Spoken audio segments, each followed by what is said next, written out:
Okay, we got a customer in Buffalo that has a rotted flat roof, porch roof on the back of the house.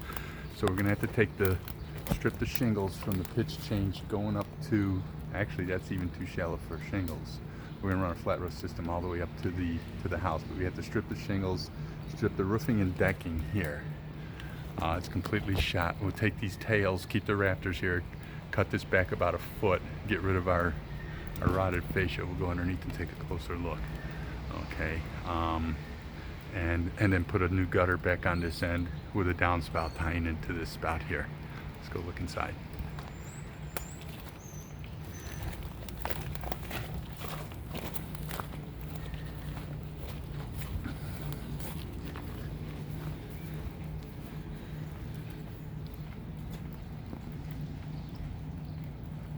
Okay, here on the inside, she's got a gate to enter through. The street's right there, so all the garbage is going to have to be wheelbarrowed out and into the trailer. Like I said, we're going to keep the rafters. She's got a little bit of a notch here, which won't be too much of a problem. We might want to come on the inside and put ourselves another, because this is so thin right here.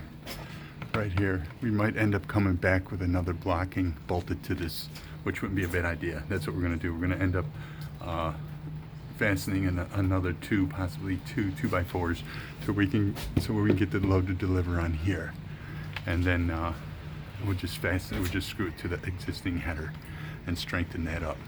That's going to have to be done, because if not, this has been taking a lot of abuse. So you can see how it ties into the roof up here. We're going to keep the shingles underneath, but all this decking has got to go here. And right now the decking is really expensive. And then further up the roof, we're gonna have 2 layers of shingles that have to come off, and then do that wall flashing. And again, there's a fascia board. She's got about a 24-inch overhang. We'll give her about maybe a 12 to 16-inch overhang when we're done, because these rafter tails are pretty punky. This one's shot. It's just been too long. So we might have to sister in some more up here, just the rafters. So, okay.